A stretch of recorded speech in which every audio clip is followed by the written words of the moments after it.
Hi, everyone. So today I want to talk to you about scaling up. And scaling is not that intuitive as you may think. So usually people think, yes, we're going to grow and grow and grow and grow. But what I'm noticing sometimes is that people want to grow, but when they feel already safe in the business and things are kind of smooth, they pull back, right? Because the growth requires, again, more investment, more drive, more ambition. And when you already have less pain, meaning you have the cash and maybe you drive the Porsche and it's kind of going very well, you just want to thrive and be in the business, or you just kind of dealing with the day-to-day of all that is, right? So this is very dangerous, because when you kind of get into the status quo and you don't grow, guess what will happen? You will actually go down with the company at some point, right? Like there's a life cycle of a company that kind of goes like this, and it resembles the life cycle of a human being. So you kind of grow, you get bigger and bigger, then you get to your prime, and then you start the midlife and you start going into age, and then you're gonna die, right? Unless you sell somewhere on the up, you exit on the kind of going up, right? Because and I know that the investors will not look at what you've done before, but what the company is able to do in the future, right? So they always look at the future, not only obviously, but they look at where the company is going in the future. So scaling up, growing, and constantly innovating and being on that move is very, very important. And today I want to take kind of one scenario, and by the way, I'll go live every day this week to talk about it, and maybe even next week, because this is really, really important.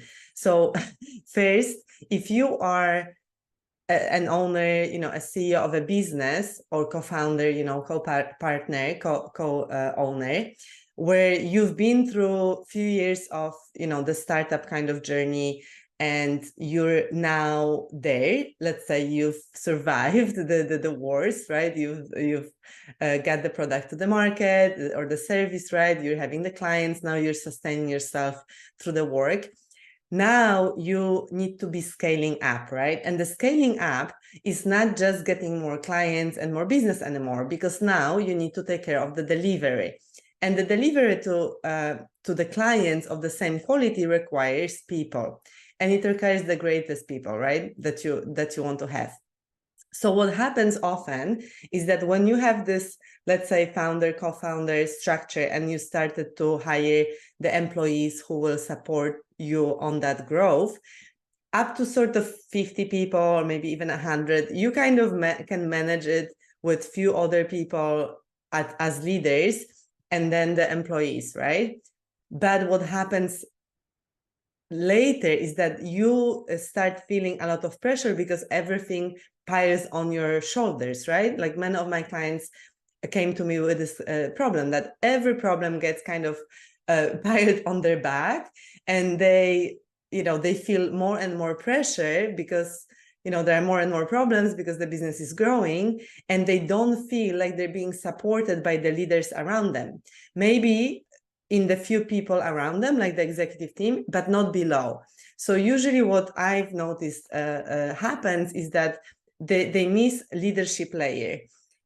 And why they miss the leadership layer is because, they might go through, okay, so now, we get from the people we hired, we get the best, and we promote them to team leads, but they're not really leaders, okay? They're not really leaders. They're not professional leaders. They are learning and growing, right? And you do need to have a mix. You do want to offer your team members development path, but you also need to inject leaders in your organization that you can actually lean on, right? And they will actually can deliver for you and become the experts in different areas of the business. So the problem is that the CEO and the executive team, they don't know really how to hire the leaders, right? They've been hiring employees and they don't know how to hire leaders, possibly because in the past, in the companies they worked for, or maybe, you know, they don't even have that experience. They've never hired leaders, right? They've maybe hired only employees, and that's a different skill set. So, you know, what got you here won't get you there. Hiring leaders takes a different capability, the different mindset, right? And you also need to kind of discern differently when you hire leaders. And then when you hire those leaders, hopefully A players, you need to be able to develop them. Because if you do not develop them, your, you know, high players, guess what will happen? They will either give you less and less and less of their potential, maybe 30% of what they can actually do, or they will leave, right? Hungry people, they will leave. You know, ambitious people, they will leave. So you actually will invest in people who might be good, you might be paying for them. And then because you don't have it in your mindset to let go of control and actually raise up to that another level yourself, you will lose the people, right? So this is one of the topics that I wanted to talk to you about. And if this resonates with you, I really strongly encourage you to come join us at our CEO retreat. That is all about scaling up for success and impact. That's coming up on the 26th of October in Amsterdam. And it's really going to be something else. And the event will basically get you to get into your leadership presence, to get very clear on what it is that you want, to basically, when you walk out from this event, you will be confident that you can do it. You will have the clarity what you need to be doing. You will have the set of like top actions and strategies that are wheel turning, and you'll know exactly what to focus on, right? And you'll also walk away with a tribe of people who will be supporting you. And on top of it, of course, you could choose to work with me for a longer time, right? But the retreat itself will transform you and kind of get you to really connect and step up through that event. Believe me, you will step up to another level of leadership, and you'll be able to tackle that problem by either, you know, hiring the right people, maybe terminating the people you have that are not the right people right now, maybe finding the right talent within the organization and really developing them from leadership presence, from, you know, less like do this, but more like, you know, okay, let's pull it, right? Let's pull them up.